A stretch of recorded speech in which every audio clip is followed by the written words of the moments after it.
Hey, what's up, guys? Just want to jump on here and give you a little heads up. After editing and converting my podcast that I recorded yesterday, something happened with my sound.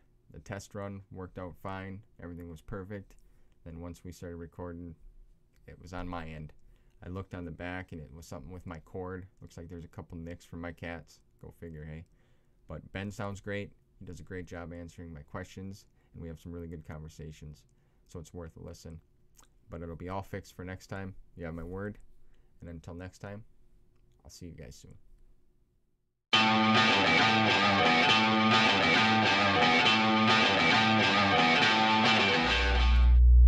What is up, everyone, and welcome. This is my first podcast ever. Numero uno, episode 1, baby. And I'm honored to have a special guest with me here today. He came all the way over from Russia in the mid-90s. He studied computer animation and design, managed a comic book store. He has also indulged in Star Wars, book lore, comics, and everything in between for over 20 years. He also started his own YouTube channel, interviewing authors such as Kenneth C. Flint, artists as Michelle Nooney, and also a charity organizer and goer and Mark Hamill lookalike, Fluke Skywalker. He's got other things such as book reviews and his own podcast. We got Ben from Star Wars Timeline with me here today. How you doing, brother? Star Trek changed everything. I mean, we're talking about Star Wars today. My fault. I got confused a little bit, right? We have so many franchises we love and enjoy. Now, I'm doing fine, man. Right before we started recording, I almost lost sight of our scheduling when we were supposed to record. I'm rocking Phantasy Star Online on my Nintendo Switch. I'm like, oh my god, geez, Star Wars influence is everywhere. Man, whichever way you turn your head, we can observe, just like Gygax, the influence that Dungeons and Dragons exploded into the gaming scene, tabletop gaming.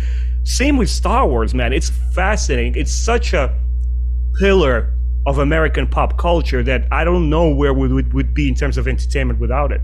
Oh, absolutely. Just the other night, my family and I had him start watching Willow. And just when I was reading the credits, just seeing all the characters that were intertwined with Star Wars and even like some of the creators, even it was just it's mind-blowing how much Star Wars has influenced everything. Yeah, it's just incredible. So today I wanted to talk about and bring us back to where it all started with the original trilogy. What is your first memory of Star Wars, and or how were you introduced to it? So I'll be frank with you. I'm gonna make a small revelation here. It's been so long that, and I was such a young kid, I was 7 or 8, I can't pinpoint the exact date or year because I was just too young. I vaguely remember I assigned the year to 1987. And the reason being was that's before my younger brother was born. And then back then, obviously, it's still Soviet Union. We moved from the westernmost republic of Soviet Union, Moldova. We moved to the center, to the heart of Soviet Union, Russia, the Caucasus. So it's 1987, and it's the same year that my dad picked us up our first television and VHS double for kids in our own room so we could hang out with it and just watch our own movies. And back then, VHS tapes in Soviet Union, it's not that we're illegal, we all were raised on Hollywood cinema alongside everything else. But it was just really hard to acquire legit tapes. So everything that you got was pirated, copied, like with somebody's handwritten name, like this is Star Wars. And you would go to like literally to a market and see a dude standing with a bunch of tapes and selling them. So I want to say I was 6 or 7 years old and the year was 1987. So my dad, he bought us our first VHS recorder, which is a huge deal. Nobody on the block out of all the kids had one. I'm pretty sure it was, a parallel situation here in the States. Not every parent could afford a VHS player. They were pretty expensive. And he comes off work one day and he says, hey guys, look, I bought you a trilogy of films. Me and my boys already started up work. It's like science fictions and spaceships. You guys are gonna love it. And I don't even remember seeing them as separate films. There was just one continuous journey we like gobbled up in one swoop. 3 VHS tapes, one sitting, just ate it all up. It was, to me, it was always one story, and that's how it started. Yeah, I gotta say, some people, I guess, don't really realize how it is in different countries, in the time eras of what you have and what you don't have. so it's appreciative to hear your side of that. I vaguely remember a little bit being in elementary school, and one of my buddies had a t-shirt on or a backpack, and it was just like, oh, what is that? And my aunt worked at a video store. It was called Granny's Video, and she would go to all these movie conventions and such, and I kind of mentioned it to her, and the next thing you know, I got the VHS tapes, as you can see right there in the background, and I couldn't stop watching them. It was just, like you said, non-stop. And it wasn't until middle school where I really, like you said, not everybody could afford a VHS player and a TV. My grandparents got me a small little TV, and it had a VHS player, and every night I'd fall asleep watching Star Wars, just for years. It's just incredible. On that note, how do you feel from Star Wars compared to growing up then to now? Like, do you still get that same level of excitement in what they are giving us today? So for me, it was kind of a threefold situation, a 3 times phenomenon. First, it was growing up with Star Wars as a kid back in Russia. And to be frank with you, it was never the center of our universe, because alongside with it, we had Back to the Future, Indiana Jones, RoboCop, Terminator, Predator, all these great movies. We didn't single any one out and say, well, obviously everybody had a favorite movie, but we weren't like Star Wars and that's it. It was just that and other things that I enjoyed on par with Star Wars. I was never exclusively a Star Wars guy, right? And then we come here, and in Russia, by the way, we had this anecdotal thing, kind of like a urban myth, at least in my small town. They're called episodes 4, 5, and 6. So, hey man, what's going on? Where's the episode 1, 2, and 3? How come we don't have them in Russia? Some rumors were going about there's 22 Star Wars films, just like the 007 James Bond, and we just don't have access to them. Like, man, I heard somewhere there's 22 movies. So everybody's going about it like crazy theories running around. But that was definitely part of the childhood. Then I come here. Before I come, we left in 1996. Obviously, George Lucas already announced in 1995 he's going to start producing a new trilogy. Back in Russia, the same year that we're leaving, my father is calling me. He's like, hey, Ben, come over. I'm running to the street to play off with the boys. He's like, look, they're showing on TV. They're doing new Star Wars. It's like, Dad, you don't know any better. What are you talking about? It's done. It's over. And I completely ignored it. And when we came here, obviously I learned about, wait, there's new Star Wars, but they are prequels, which is a novel idea. Like, what's going on? He's going to go back in time. A little bit confusing, but that's the idea. And the first time that we saw that first trailer to The Phantom Menace, I would say the hype and exhilaration and excitement was just as huge as my 80s childhood. I mean, it's Star Wars, dude. Who doesn't want more Star Wars? Who doesn't want it to be great, immersed in that world again? But unfortunately, I was a little bit more adult and cynical, 18-year-old going on 19 to my college. And when Phantom Menace came out, it blew my bubble, man. It's like completely deflated. I'm like, what the heck is this? It was a completely different experience and mostly not enjoyable as far as the films themselves concerned. But thankfully, all the expanded material around it was just so phenomenal. You kind of, you feel sometimes pissed off, you're cynical, like I said, angry. You let go of that stuff. You keep an open mind and you say, well, hold on a second, let me grab onto something that is positive, is interesting, it is catered more to me in my little fantasy world. So that was the 2000s. That's chapter 2. And now chapter 3, we're in a modern age. In 2015, when the first full trailer came out for The Force Awakens, it hit all the right notes for me that I felt were lacking in the prequels, which is the most important, the emotional component, the gravitas of writing and dialogues, and you following and being invested in their characters. I needed that to be the greatest movie that was ever made. I was just so obsessed with it. And once again, I remember coming out of theaters, mostly enjoying it, just like, yeah, man. Yeah, this is good stuff. This is pretty good. But still a little bit underwhelmed. And then, of course, The Last Jedi came out. It blew my roof off. Like, this is the greatest Star Wars I've seen since. It's the only Star Wars experience that made me feel like I'm back in the 80s, like I'm a little kid. Especially everything with Luke and with Yoda, it just blew my freaking mind. And then, of course, The Last Jedi was a very rough landing and all the TV shows. Now I feel the biggest problem too much content, the excess of entertainment in general, including Star Wars. There's so much of it, you barely get enough time to absorb it, much less get excited about it.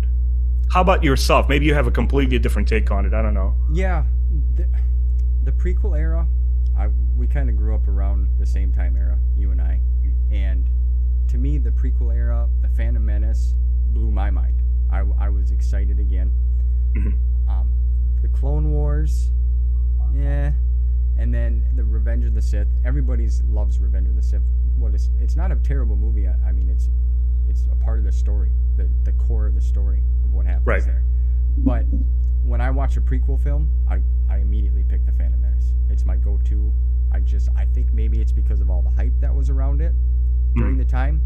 You know, every food store, McDonald's, Taco Bell, you could get cups and toys and plates. Every store was just loaded with action figures and lightsabers. We got Darth Maul, which it just blew everybody's mind. I mean, absolutely, it was insane. Now, jumping ahead, I agree with you to a point that we're getting too much content, and even on the novel side of things with the High Republic. I know a lot of people enjoy that. I've read some of them. But to me, it's like, okay, we're giving you 6 books in like a month's time. It's like, holy moly, slow down here. I can't super read. You know, I have a job and a family. And on the TV show side of things, yeah, I was really happy with the Kenobi series. I was impressed with that. The Book of Boba Fett was okay. I'm more excited for the animated stuff. I think they're doing a fantastic job on the animated side of things. The Bad Batch, excellent series. Now, when it comes to the sequel trilogy, and I was kind of jumping around there a little bit, The Force Awakens was good, but they didn't do it for me. I mean, I was glad to see Carrie Fisher back, you know, Han, Mark Hamill. I was glad to see all them guys in the movies, but I never go to them films when I want to watch Star Wars. Yeah. Maybe I need to give them some more effort in there, right? Yeah. Rewatch them, maybe pay a little closer attention. Now, I don't know. I think the first gut reaction is the most sincere. Maybe sometimes, you know, a year later, once you absorb the material, even 10 years, when something lives with you as a part of your fandom, you kind of adjust and moderate your outlook and opinion on it, but it doesn't variate too much from that first gut reaction to it. I just remember generally, like, we have a tradition. When every sequel was coming out, I took all of my family and friends to see it. We like closed down a row in theater here in New York City. I was buying tickets for everyone. And I clearly remember the reaction to The Force Awakens. Most people were like excited for it because they didn't know where it would end. They're like, all right, we're on board. You know, it's a little rough around the edges. Two follows a little bit too close to the original film, but you know, what gives? It still has content in there. Right. Yeah, I agree. Yeah. I was excited for it. I mean, I can't get over how good the original trilogy was. Like, nothing has really ever compared to that yet to me. Yeah. Right. So when you hear someone mention the original trilogy, say, hey, Ben, what about Star Wars Episode 4, 5, and 6? What comes to mind? What immediately? Original trilogy. Yeah. And it's not just, you know, when you analyze it as an adult, especially if you're a huge film buff and you try to study and look at things with a critical eye and kind of move away a little bit from your personal biased opinion, because we all have biased opinion. That's what we do. Mind always weighs, measures, and calculates. There is no unbiased opinion. But when you try just to push it aside and look at something critically, you sort of analyze, is it my childhood nostalgia and good feels that make me enjoy these films? Because, you know, I could turn on Schwarzenegger's Commando movie from the 80s. It was a cheesy, stupid, dumbass, testosterone, meathead, bro movie. Yep. But I enjoy it. It doesn't have to be good. It makes me feel good watching it. That's all it is. But is it a good film? No. So you could have your biased opinion and critical view on something existing parallel to one another. It doesn't have to be an absolute. Just because I like it, it has to be great. Or just because I dislike it, it has to be bad. That's the kind of language that gets tricky when you can communicate with fans. When you say, look, I don't think prequels are good. I don't like them. Well, what does it mean? You mean they're generally bad, or you just don't like them? And then people get very emotional, very personal about this. This is true. I see it I'm not one. I don't like to battle. I love to hear. You've even persuaded me, listening to some of your other podcasts and such, on certain things with the prequels. And I normally try to stay positive and hear people out, and I don't want to argue because you see people get all,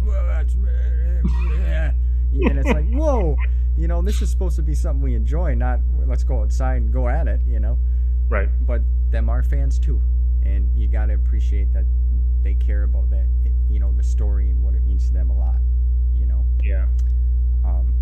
I'm coming to a sort of understanding that how a piece of cinema or art in general makes you feel far outweighs its not elitist, but its academic value. When you talk about the art academia and the elites, and this is the significance of this painting and its historical context, blah blah blah blah blah blah blah. Nobody cares about semantics. It's how the freaking thing makes you feel. If you grew up with gummy bears and that's what you consider high art, then so be it, because I think it's all in the eye of the beholder. Yeah, that was perfectly said. I got nothing to add on that. You nailed it, and it's true. It all comes from here, right inside, What, I'm curious to know, out of the films, which moment out of the original trilogy captivated you and blew your mind? That, That I remember. So I don't ever remember being surprised, for example, with Luke, I'm your father, like those pivotal moments or those, plot twists. I just don't remember. It just always was with me as long as I remember myself, right? But there's one specific scene which I remember that just ignited my imagination. So, the first session was me, my father, and my late older brother. So we're sitting down, we're watching it together. And after that first scene where the Imperial ship cruiser is after Tantive 4 and they already apprehend everyone, and the whole hallway scene begins, they pop the door, the stormtroopers come through. I'm like, who are these like white-clad armored guys? They're like almost like knights, but it's in space and they have laser guns. But then this black-clad knight comes in.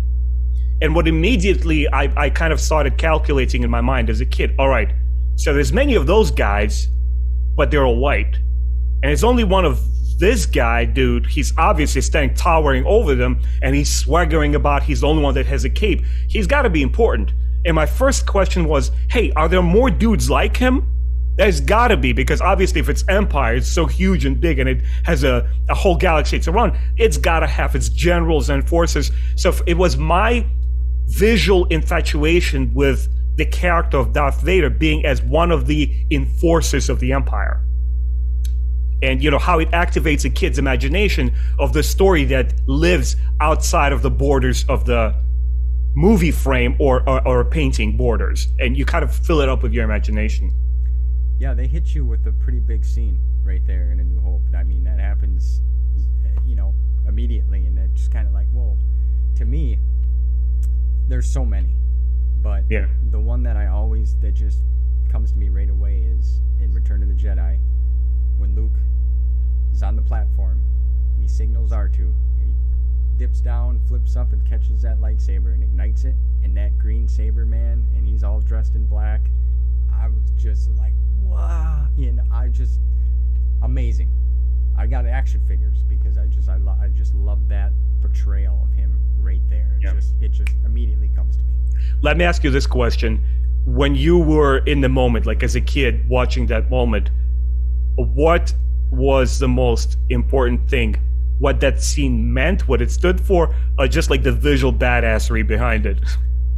I didn't really know what was going to happen the first time, but just his look, even when he went into Jabba's palace and he had the cloak on and he was covered, it's just like, I ain't never seen a Jedi like this before yet. And it's like, what happened to Luke? Because at the end of Empire Strikes Back, he got his ass beat. Yeah, and he's just like, he's all beat up in the Falcon getting tended to. So then you see him and he's black. It's like, whoa, he changed. Is he good? Is he bad? What's going on here? You see him choking. How old were you when you were seeing it for the first time? Do you remember? I want to say it was the early 92, 94 era. Okay. You know, 9, 10, 11, somewhere in there. And I just immediately, that's my scene every time I see it. But now, out of the 3 films, which one is your go-to when you want to watch one of the originals? Once again, they're just so inseparable to me. Again, as a kid watching it, I'm telling you, man, it was one movie. It was one experience. It was so seamless. And still to this day, even when you look at it critically and you analyze like the differences in the filming and photography of the films, the beefed up screenplay and writing improvements in Empire Strikes Back and Return of the Jedi, when you look at all of it, it is so to this day wholesome. It is so seamless, and Luke's evolution, all the characters' evolution, how they grow into one another, right? How the plot leads you to this point, even though you could see along the lines where George Lucas was kind of like, oh, I'm going to change this thing around, from brother to sister, they're going to be this, and then, I'm going to turn this villain into a father figure. You could observe the changes that went along the way, but they're so congruous with one another, they're so well put together that I never could point a finger to one and say that's my go-to. But after I started studying film and animation, and once again appreciating them as the craftsmanship behind each film, my go-to always will be the original film, A New Hope. Because when you look at it, what fascinates me to this day, yeah, there's a little bit of wonky dialogue there, and not necessarily what other fans consider wonky, like when Luke says, it's gonna lead them back home. Like, I don't find that scene particularly cringy, because that's how teenagers talk. They're like, they have wind in the head, they're not completely formed. They're like, oh my God, they're always stressing out over things. So that didn't bother me. But what completely blows my mind to this day is cinematically how it's cut. The editing of the film is immaculate. The pacing, the setting up of the conflict, the tension, the climax, it is immaculately made. So I would say, when I was interviewing Peter Harmey, known for his despecialized editions, who restored the Star Wars in the most original form we could see them today, you look at that film and it's a true jewel upon the crown of American filmmaking, specifically Hollywood styled, traditionally widescreen costumed dramas. Yeah, I got a notice saying we got 10 minutes left, so I don't know if you want to pause it and then we'll come back in. No, let's keep going, and then whenever it comes. Okay. So, you nailed it, A New Hope. And I'll explain. When I was a kid, it was always Return of the Jedi. For how the Luke, how he looked, made me feel. You get the Ewoks. The Ewoks are back. It was a fun... I still laugh every time C-3PO gets levitated up by Luke, and he's like, ah! Yeah. It was great. But now, A New Hope is... because you just said it, man. It's perfectly made. And in some of the recent interview, I believe with George, maybe it was on the Light and Magic documentary, he mentioned that he wanted the films to be longer. Like his mind, they were meant to be. And it just made me think, it's like, man, I don't know how he could have made that movie any more perfection than what he did, and everybody that was involved. So being as a kid, you like all the flashy stuff and the sound effects, and you're intrigued by Darth Vader and I'm Luke. But as you get older, you see that there's more to the story than all the flashy, cool effects. There's friendship and hope and family, and they go through trials and they overcome it and work together. It's just cool. It's just epic, man. But I would make a comparison also to Sam Raimi's original Spider-Man film, which launched the whole era of comic book adaptations, making them, popular, the thing that everybody wanted to see. What blew my mind when I was watching that film is that they were emphasizing a lot in behind the scenes and the making of and documentaries prior to the film's release, how they're going to do the whole thing with a spider web and swinging and a costume, focusing on that. When we started seeing the film, you see Sam Raimi's understanding of classical 60s and 50s golden age big screen cinema. When you watch the original Spider-Man film, which is to me, to this day, probably the greatest, one of the best comic book adaptations of all time, because when you see it, it is in its truest sense an old school movie, a very stylized, traditional, old golden age cinema. And he deliberately takes you out of that experience and makes you feel the thrill and exhilaration of something new. When we go to Spider-Man and we do the whole web swinging, the moment he's off the ropes, I like recommend watch it again and you'll see it. The moment he's out of the costume, off the ropes, it's the shot is there, no crazy active cameras, and the actors delivering the lines. That's all it is, and it works like a clock, man. It's amazing. When you study the old filmmakers, you know, like Eisenstein from the Russian film school making, or Irman Bergman, the Swedish, I think, filmmaker, right? Like a legendary one, or Polish cinema. These guys perfected film screen in 40s and 50s. It just works. You don't need to like reinvent the wheel. And that's what Sam Raimi has done. He took same with Star Wars. That's the comparison I'm making between Spider-Man and what Star Wars did in the 70s. Yeah, it's pretty impressive how can I say this? So little goes so far, right? It's impressive. Yeah. I got a couple scenarios now that we're kind of talking on the film side. So I'm gonna ask you these, and I it's gonna be fun. You're gonna love it. So in the moment in A New Hope, when Luke and Ben, they come across a sandcrawler, it's destroyed. Luke realizes that, hey, I got to get back home. You know, they found out that we got the droids. Oh my gosh. What if Ben got in the land speeder and they made it back to the farm and got to be there before the Empire came to murder Uncle Owen and Aunt Beru? What do you think the outcome would be? We're talking about Luke or Obi-Wan Kenobi? Both of them. They both are right. Both of them? Yeah. I don't know. To be honest with you, I'm going to definitely answer all the questions happily, but I'm not the sort to kind of speculate on what ifs. Okay. We did get a couple of what if comic books from Dark Horse here. I'm like, but that's the story we got. Even with prequels, like whether you love it or hate it, that's the story we got. I don't care what could have happened. But in this instance, it would probably ruin the whole pacing of the film, because I doubt that Obi-Wan Kenobi, if I'm going by the staple of the Jedi portrayal in the original films, and for a moment just forget about all the prequel, sequel, all the expanded universe stuff, on the merits of that trilogy alone, Kenobi is an aging dude. He's not gonna like just whip the Force out of nowhere. The Force went as far as sensing things, levitating, you know, heavy objects, and that's about it. The rest of it is your just physical faculty, whatever you're able to do with a lightsaber, jump real high. He's an aging guy. He's in his 60s. What could he do? The 25, you know, stormtroopers surround his butt. He's done. He's like, hello to the Force, goodbye to the real world. I'm gone, bro. Luke would probably get either apprehended or killed. Vader would get his hands on him sooner or later. It's like, oh, this kid is my son? I didn't know I have a kid, much less twins. You know what? Let's try to, you know, whip up this kid into shape. He would have turned evil, and then we would get our dark Empire version of the comic books where Luke turns completely evil. It would ruin the whole setup of the film. Yeah, it would. The outcome. I just thought of them today. I'm like, I would just like make up some random what ifs, you know, in the story. We're talking about the original trilogy. Plus, you know, we got the Kenobi show. And how Uncle Owen told Ben to stay away and stay away. Are we discussing Kenobi show as well? Do you want to? We could. We were on Kenobi, like how we could definitely tie it in. I know you wanted to mostly like touch upon the original trilogy.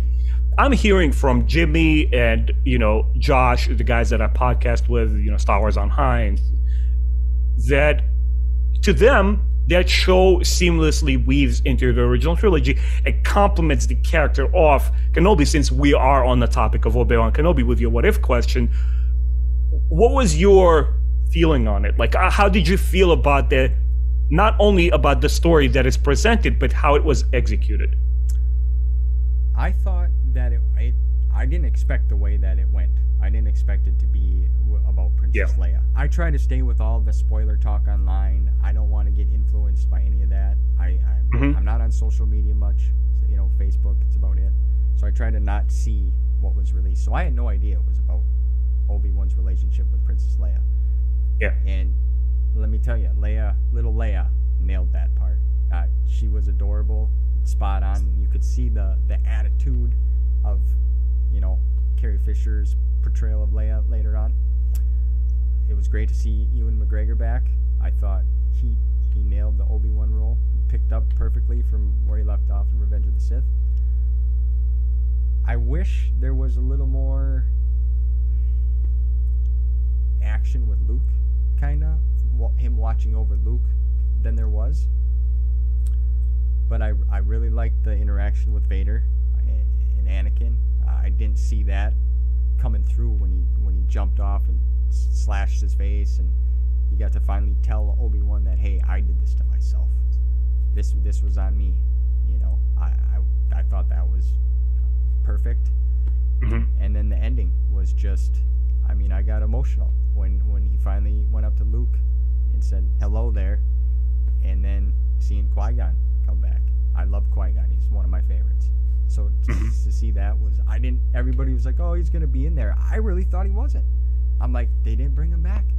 And then the last few minutes of the last shot of the show, right? It was like, there he is. And that was enough for me. What about yourself? So certain, film critics or people in general make arguments that when you have a classic on your hands, and then when you produce more material exploring that universe, you dilute the strength of the original material. For example, Frank Herbert's, which I'm getting into finally. I read the original book last year. I'm reading the Dune Messiah right now.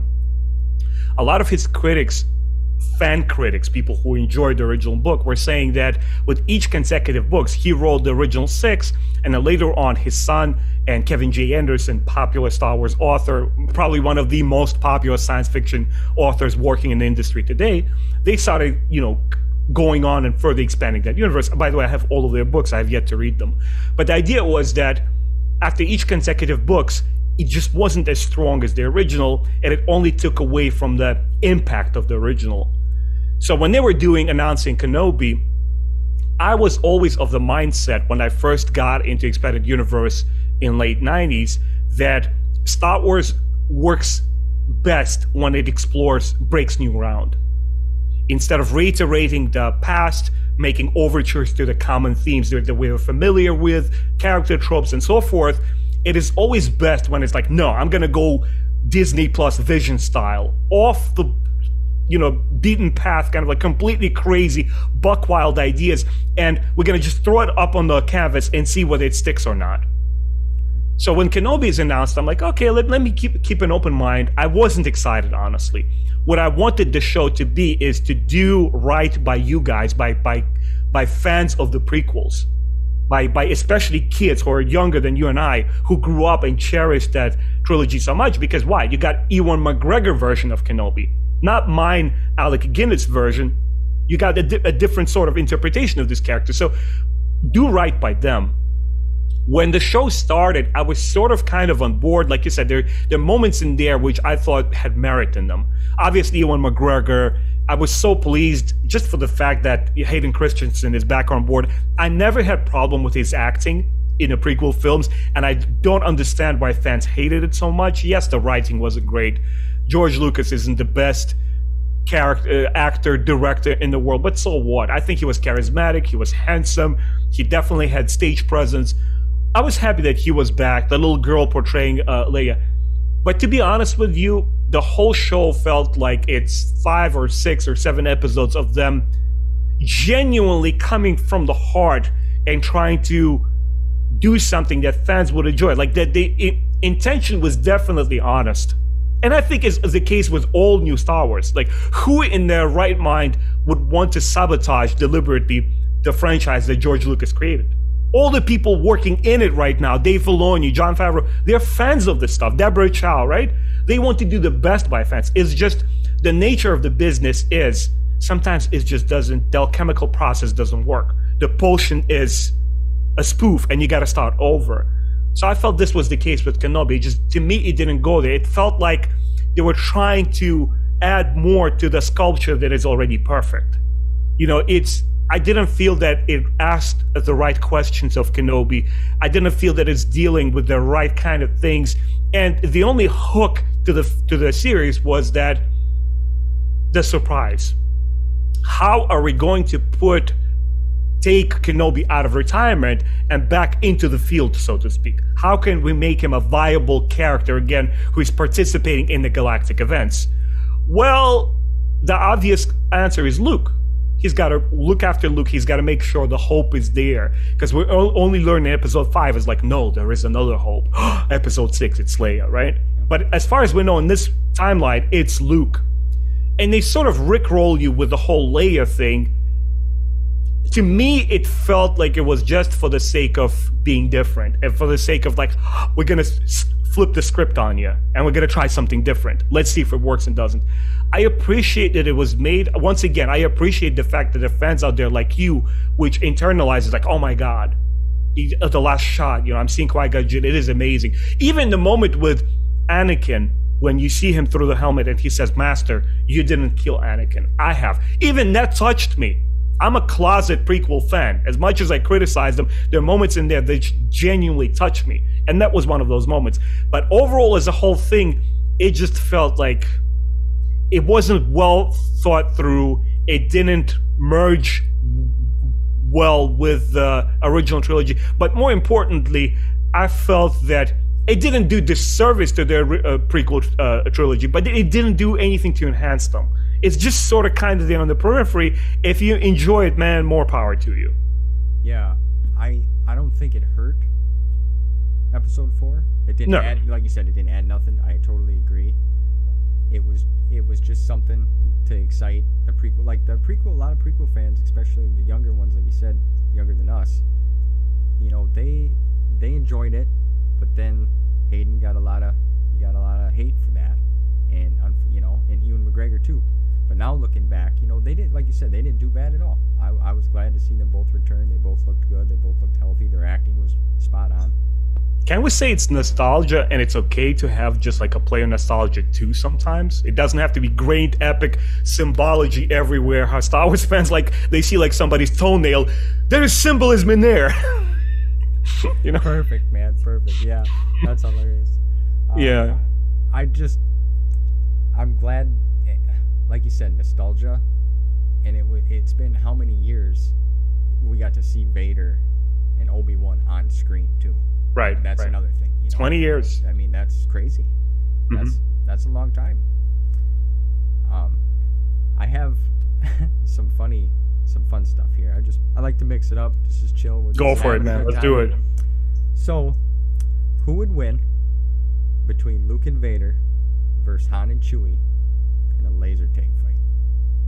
In laser tag? Yeah. Han. You know why? He shot first. No, he didn't shoot first. He's the only one that shot, man. That's a whole other debate. Dude, Garrido, no. It's allow me to be a gatekeeper just for a second, Steve, like in a friendly manner. Well, you know how like Harmy has different cuts that he compares side by side? That 2011 Blu-ray version, the 1997 edition, in the original bullshit 4x3 cuts that I had on VHS tapes. My man Greedo doesn't even have a chance. He's like, wow, I was like, sorry for the mess. It just walks out there. And even George Lucas goes like, yeah, Han Solo is not a good guy in the beginning. He's a freaking drug dealer, man. He'll blast you in the face. He wants his money. No context there. Yeah, no, I know. That whole Vader doing like stopping the blast in episode 5, it used to confuse me as a kid. Even now I'm watching it as an adult, man. Come on, bullshit. That laser bolt goes right through your hand, smack in your helmet, in the dump, bro. It's Han Solo. Right. How about you? I agree. I seen a meme about that the other day, and it had little clips, like you said. They're comparing this one to this one, and it's like, yeah, it's Han. It's Han. Hands down. Han and Chewie won that laser tag. I just thought that was fun. An arm wrestling match between Bosk and Chewie. You're asking for it, man. So you picked two arch rival species, the That's right. The Wookiees and the Trandoshan's. Oh man, I just feel bad for those Trandoshans and ripped arms over there. Yeah, that's a given. I got one more for you here. Go for it. A potato sack race with a Jawa and an Ewok. Damn. That's cold, man. Hold on a second. I'm gonna go the alternate pathway here. You would obviously probably say Ewoks because they're taller, but as we have seen in The Mandalorians, Jawas are freaking resourceful, and they don't understand or respect or need rules. When I did my 60-second short lore video on Jawas, they actually pride themselves on the fact that people call them thieves. So they don't follow rules. So I can imagine how they like attach little wheels to that little sack, or a couple of Jawas just pick them up and just run off with them just to get a victory. Yeah, I'm gonna go with Jawas. Okay, I was gonna go with Ewoks just because, man, you see him, Wicket. He's a beast, you know. Yeah. And furry little runners, man, they don't care. They customize their own stuff. They got them flying kites, and they'll drop rocks, and they're resourceful. Wicket was mighty fast. Yeah. So overall, Ben, what does Star Wars mean to you? Childhood. Just childhood. You know, happy memories when less was more. When you had to wait for things. When we started getting an influx of American cartoons like, you know, Spintail and, you know, DuckTales and Gummy Bears and Darkwing Duck. The Turtles. Ninja Turtles. Waiting for it every Saturday morning just to catch it was a thrill, was excitement, was magical. The fact that you had these 3 movies there, and just years later you find out, oh my God, are there ever going to be any more? Magical. The way that I got introduced to the Star Wars Expanded Universe, like, yeah, I live in northern Manhattan. When we first came to the United States, right here on Fort Washington Avenue, which is 1 avenue away from Broadway in Manhattan, there was like a little Indian dude. He had like a little a bookstore there, which is right next to the bus station. You know how they have their book stacks are always small, tiny. Who cares about those? It's just something for the road. And seeing there for the first time that there's Star Wars books in there? Oh my God, my story gets to continue. They're all connected. All the novels are telling one continuous story. The thrill of discovery that there is more to something that you love, it was amazing.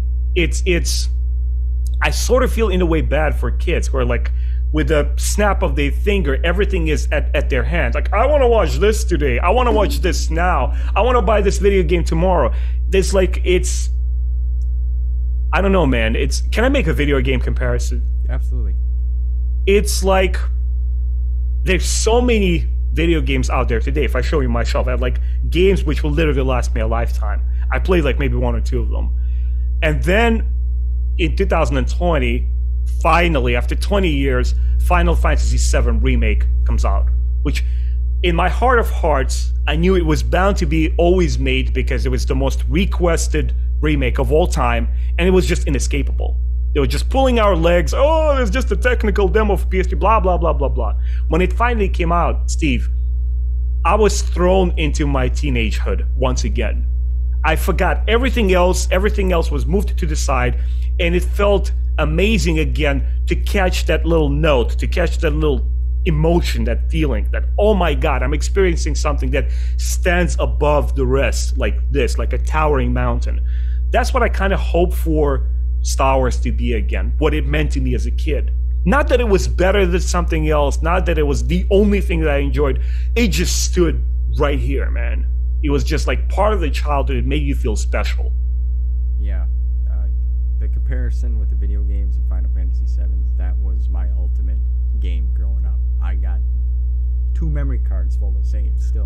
So you were original PS1 Oh fan. yeah. Oh yeah. Absolutely. Nice. Loved it. Final Fantasy Tactics 2 was right there with me. I don't know if you... Did you play any RPGs prior to that? For the Super Nintendo. A lot of Final Fantasy. Final Fantasy 2 and 3. Breath of Fire. Breath of Fire. You play that one? Oh, of course. Yeah. Not so much on the regular Nintendo. Or... As a PlayStation 1 owner, you must know of the most brilliant Star Wars game ever made, right? KOTOR? No. Original PlayStation 1. Masters of Terras Kasai. The most groundbreaking, amazing, bullshit Star Wars video game ever made. You never played it? No. Masters of Teräs Kasai. I urge you, after we're done, go Google it. It was a fighting game. Okay, it was like a Mortal Kombat style. Right. Like a 3D fighting game. Dude, you could unlock Mara Jade. You could play with the freaking Gamorrean. Why? Don't ask me. I don't know the answer to that. You could play with Han with a gun in a fighting game. It just blasts somebody from a distance. It was so stupid. It was amazing. Yeah, I'm personally never played it, but now that I remember that somebody said that they made some kind of Mortal Kombat Street Fighter style. Them were the classic ones that I used to play. But like you said, jumping back, you had all the books and everything at your fingertips, and today you're right. Like kids don't. I have kids, and I feel like the time era that we grew up in, the late '80s, early '90s, early 2000s. There's no comparison to that, to what we had. We seen the evolution. We had to go to a library to get a book. We didn't have it on a phone or a pad to download. I still like holding physical copies of things. Yeah. I never had a comic book store anywhere near me, so I never got into the comic book side of things with Star Wars. So I'm not familiar with that. I learned a lot about that from you. Mm-hmm. But the books, I still love. I gotta have the physical. Like I could see in your bookshelf there. It's a perfect setup. I see you got some Castlevania up there on the top middle. Oh yeah. So this was the first one I ever got. This is a recent acquisition. I got the hard copy recently because I'm such a nerd. Every book that I buy has to be in completely new mint condition. But the original book I still have that I picked up in 1998 in paperback. This was my very first Star Wars novel. It was magical. I'm like, hold on a sec. The world stopped. Like, are you telling me I could go right now and check out a story, what happens to Luke, Leia, and Han right after episode 6? Jesus Christ, that's it. Like, forget school, forget everything else. I gotta read this. Yep. I don't have it in hardback, but I got it in softback. As my collection back there, as you can see, is growing as well. But yeah. It's just the setup, man. It's just beautiful. And Thanks. Kids don't read enough today and expand their Let me ask you this question. I have a couple of Star Wars questions for you. First, Sure. What is your go-to Star Wars medium? Where do you feel that you get the most out of a Star Wars story? Whether you mean a movie or Any media, anything. A novel. My go-to book to read. 2 of them. One of them's a trilogy. The Jedi Academy series. I love that. And Maul Lockdown. And I've yet to read that one. I've read it multiple times. And when it first came out, I was kind of out of the fandom. I still love Star Wars, but I was walking in the store and I look over. I did a double take. What is Maul doing on the bookshelf here? Right? I grabbed that baby, bought it. I couldn't put it down. I finished it the same day. I just loved it. Nice. And it just reignited my passion again. And then I started. There's very few books I finished in one day, and one of them was definitely a Star Wars book. Steve, do you mind if I do a little flex? Can I flex a little bit? Go ahead. I know you've been working. You just mentioned the kryptonite. So you know what this is, right? This they sell it on Amazon. It's like $25. Yeah. Yes, I don't have that. I see he gives some away that are signed, right? Yeah, I constantly put it on the. These are my original cuts, man. Original versions I got from the 90s. Beautiful. That's my treasure. This is the Star Wars trilogy I would consider that logically continues the story of Luke, Han, and Leia. It made the most sense to me. Establish that new academy, look for those students, stumble along the way, get your butt whooped, and dude, when you discover of a 4,000-year-old evil Sith Spectre that traveled through time and his spirit endured to tempt the new generation of the Jedi, done. I was on the floor, man. I loved it. Everybody thinks the Thrawn which is good. Don't get me wrong. I love it, but I agree that that should be the continuation after Episode 6. My opinion. Speaking of trilogies, another question I have. I think it's not hard to surmise that in time, the sequel trilogy will mean to fans what the original was in the day, what the prequels meant for kids in the 2000s. We have this nasty habit of we hate on something, and then when something that we dislike even more comes out, we suddenly put something else like prequels on a pedestal. Suddenly they immaculate cinema, and we have to hate on something else. That aside, we all know that Father Time, he kind of like arranges things properly on the shelf. And I bet you, I guarantee you, once all the expanded universe fills up all the gaps in the sequels, they will mean something to a new generation of fans. They mean something to me, just like prequels do. With all their faults, I'm glad those movies exist. But my question is, what do you feel is the enduring staying power of the original trilogy, of the prequels, and of the sequels? It's a loaded question, I know. Yeah. That's a good one, Ben. As a whole, they're all going to be one at one point, right? They're going to be just one whole collection. Right. For the original trilogy, I think the overall hope and Vader, I mean, the classic Luke, I am your father. I mean, that immediately, even if a Star Wars fan doesn't know, they go to that. And it's going to be, that scene is going to it's going to live on and outdo the prequel or the sequel trilogy. That's going to be there. The prequels, the fight on Mustafar with Obi-Wan and Anakin, and the turning into Vader. That's gonna. In the sequel trilogy, I don't know. I don't know which one I would pick.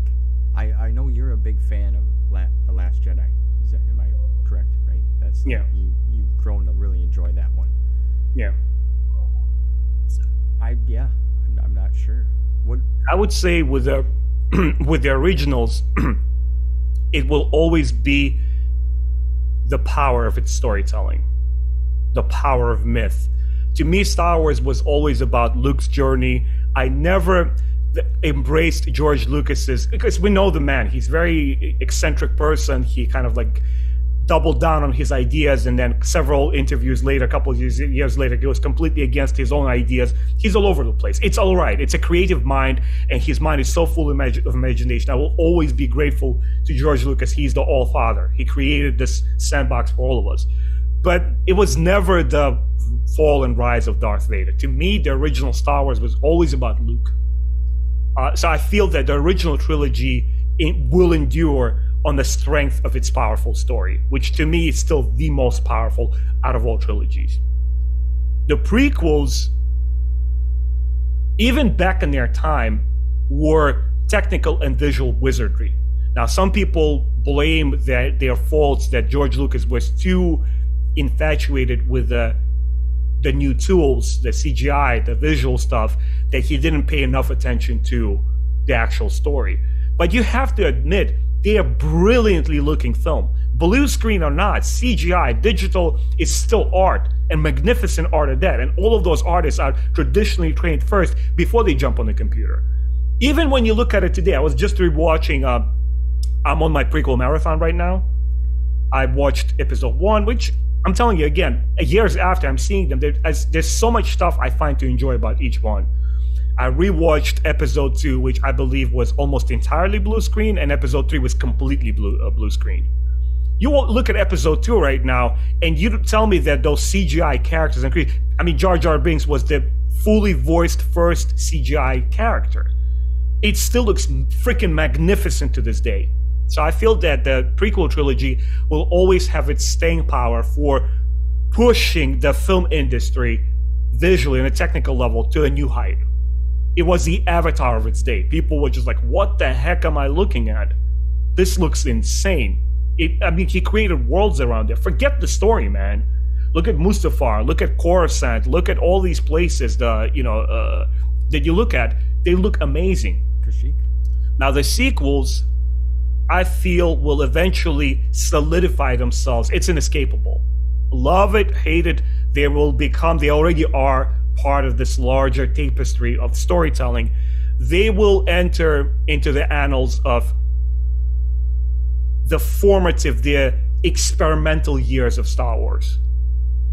I think the reason that I like The Last Jedi the most, and Rian Johnson, even with his recent interview, is that he did one of the most important things you could do to a film franchise. He went beyond the fact that it's this popcorn, crowd-pleasing family saga that everybody enjoys. He asked his heroes the right questions. He made Star Wars relevant again by saying, no, I'm going to go against the status quo. I'm going to go against your expectations, what Luke Skywalker and what Star Wars means to you. And I'm going to take this old-aged, seasoned hero warrior and face him with the enemy that he hasn't confronted before. Ultimate failure. Luke fails in the original trilogy as well, but here it's the ultimate failure. Everything that you have restored, all the legacy of your father that you have fulfilled, restored the new Jedi Academy and blah, blah, all of that stuff, being destroyed and torched by your own family. And the nephew that kills your homeboy, kills Han Solo. It is so hard, it is so heavy, it is so important and relevant today that I'm looking at it, specifically at that one film. I'm like, yeah, not all of it lands. Maybe Rian Johnson, chill a little bit. Maybe you should have brought that little Luke Skywalker's X-Wing in The Last Jedi and brought Luke back into action to physically die there and perish and sacrifice himself for his friends on, that planet, the salty planet. I called it the planet made of fans' salty tears. What's the name of it? Oh, man. Whatever, that planet. The sequels will stay as that trying and difficult experimental phase. Yeah, you knocked my answer out of the park there, man. I think I had just a little bit more practice than you. In time, you will just be kicking ass, man. You already feel so comfortable in that chair. When I saw your first videos you were dropping, I'm like, man, I wish I had that set up in the beginning. Hey, I'm a fan. I love collecting. Yeah. And, you seem to be very easy going and well spoken. That just it's natural. We're popping off. We're having a conversation that sometimes even when you talk with the most diehard Star Wars fans, it just doesn't. Right. Yeah. No. But I have to explain to you. You just don't see it. Let me explain to you. I'm like, oh, geez, can we just talk? Out here and I gotta mark this down. Yeah. No, I agree, and that's why I love talking with you, man. We have a dynamic. I think that, and your knowledge just comes. You're just so knowledgeable in it. And Wikipedia. I appreciate Right. everything. That was a really good question. I need to watch the sequel trilogy more. Like I said, it's not one of my go-tos. I've been trying to get my wife into watching them. We just recently watched the Solo film, and the next day she's like, "Well, what happened in there again?" And it's like, "Oh, come on, honey," Did you see that interview with Star Wars Theory when he was talking about The Last Jedi with Matt Stover? No. So he interviewed Matt Stover, which again, I respect Theory for his strong opinion that he expresses freely and he doesn't ask anybody's permission. I think he's level-headed enough. He's very passionate, just like I am. I'm very opinionated, but he's like, look, guys, I think this is crap. This is good. Big deal. Tell me what you enjoy. And when he was talking to Matthew Stover, he didn't challenge Theory's view on The Last Jedi. He just said, look, well, Theory goes, well, how come Luke would do that? It's sort of character to, kind of abandon his friends and try to kill his own nephew. And Matthew Stover said, well, you got to ask the question of not that he would do it or not, but why would he do that? What would drive a hero to do such a thing? And then he presents his own answer. But the reason that I'm bringing that little example is, remember how early on we said that your gut response to something, your first impression is always the most honest one. Even if Star Wars Theory opens his mind this wide and gets to hear another interpretation of a professional author who contributed to Star Wars, who wrote some of the greatest Star Wars novels, which I hear Revenge of the Sith is actually a phenomenal novel. I really want to get to it. I don't think that author's opinion would alter a YouTuber's passionate Star Wars fans' interaction with Star Wars, nor should it. You could have an open mind and say, well, okay, I understand your interpretation. And what I'm trying to say here, maybe, Steve, maybe at the end of the day, just sequels are not for you. And I understand that perfectly. I understand the criticism. I understand why people feel it's out of character. I also understand the criticism with prequels. You could still look past something that you dislike and say, well, you know what? If the goods outweigh the bad parts, yeah, it's for me. That's what I did with prequel. Man, it was a journey. It took me 20 freaking years, but I'm there.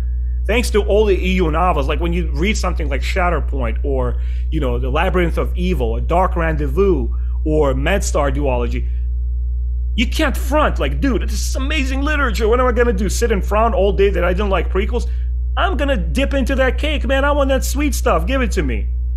That's what you got to do. Or you say at the end of the day, man, no matter how hard I try, that Luke, that old little guy, like, that's not for me. Yeah. Big deal. I agree. That's a good way to, that's a good point, my friend. That's a good point. Same with how we got the EU and then the canon side of things. I read both. But this doesn't matter to me. That only exists so when I do my reviews, I could signify it. Hey guys, this was written that day. It's all Star Wars. You can mix and match it, man, like however you want. It's all in the eye of the beholder. Yep. And we'll have to, that maybe be a conversation for another time. Talk some books. Yeah. What would you, in closing, what would you recommend to a new Star Wars fan on the book side of things? You love books, I love books, you're very fluent and knowledgeable, you read a lot of them. What would you recommend to somebody starting out to read? First and foremost, I would recommend for any fan not to make a quick judgment and go with just canon or just legends. I know there's a lot of motivations there. Like, look, I don't have all the time in the world. I only have this much time I could set to literature. I'm rolling with a new film, so I'm only going to read the books that matter, that are considered real canonical stuff. Surprise, it's all fiction. It's all a fantasy, okay? It's all a tale. I think there's such a treasure trove in legends that you're missing out on a lot of story. There's a couple of books I could recommend from canon, but I think ultimately I would start with legends. Not because I'm a purist, not because I personally grew up with it, but because in terms of filling up the gaps, there's a lot more material to move through regardless of what era you pick. So let's say you're a prequel fan. Like in the beginning of one of my beginner videos, which I recommend books, I talk about different eras. What if you're interested in a story that takes place 20,000 before the events of the films? Well, canon doesn't have a lot of material to address that, right? And even that is already started incorporating a lot of stuff from legends because they realized it's such a vast, huge universe. We can't just rebuild it from scratch. We got to lean on what was created before. Let's say you like a lot of the original material, like, hey, what happens to Luke after episode 6? Yeah, we have the Aftermath trilogy in canon, but yet again, there's not a lot of diversity, variety to pick from. Anyway, from a canon side of things, I would recommend the High Republic. Why? Because the High Republic is doing what I believe is best for Star Wars. It's picking a pocket of time which is isolated from the films, from prequels, sequels. It's isolated even from Legends material. A lot of fans have concerns like, hey, you know what, if they're going to start overwriting the Knights of the Old Republic era, I'm done with it. I'm not going to follow it. They don't do that.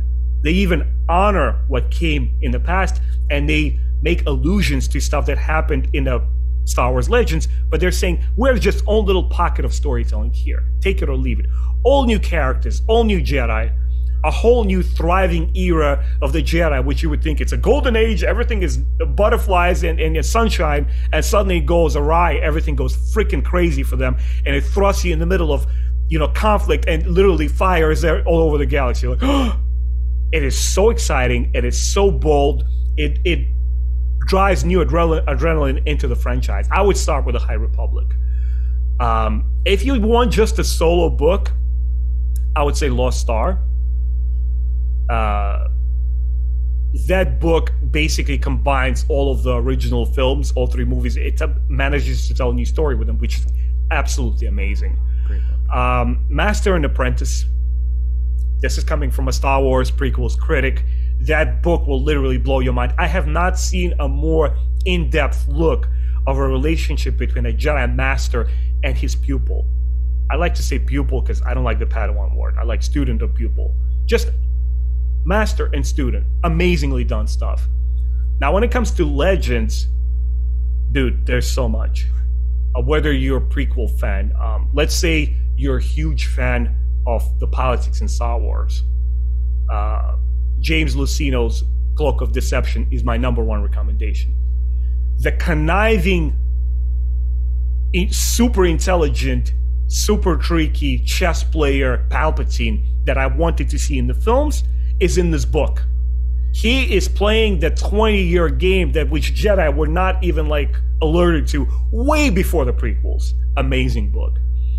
Another James Lucino book, which I personally didn't like, but I'm still going to recommend it because I think it is one of the most revered Star Wars books. I'm sure you know the name of it, Darth Plagueis, which deals with Palpatine's master that he briefly mentions in the films, that who wanted to prolong his life, that his student asked him. That's the only Star Wars books I didn't finish, but I will finish, and perhaps I'll change my opinion about it, but it was not for me. But I think a lot of fans will enjoy it. As far as the epic trilogies go, no surprise. This or the original Thrawn trilogy. Why?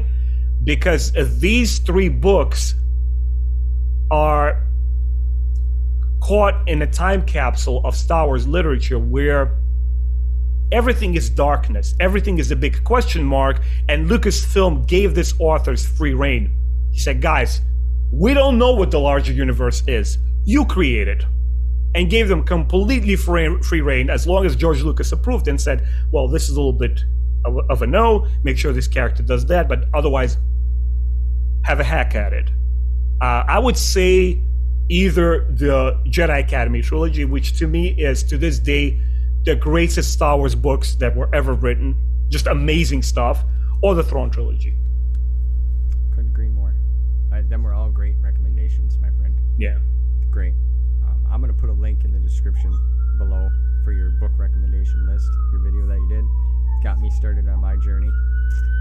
And also, I'll put a link in for your channel so everyone can check you out, man. You're just phenomenal. Your content is top notch. It's been an honor to talk with you. I hope we can do this again, come up with some other conversations and dive deep into other aspects and book lore. Likewise, man. I would actually, let me extend the invitation, and now you come over to my podcast and we'll talk about Star Wars. I'll bring Ani and we'll talk about Predator. Predator? Yeah. Oh man, no. If I talk about Prey, I think my channel will be locked out, erased from YouTube. That was a terrible impersonation. But thanks, brother. I appreciate it, and I will gladly come on with you. But until next time, hope you guys enjoyed this, and we'll see you soon.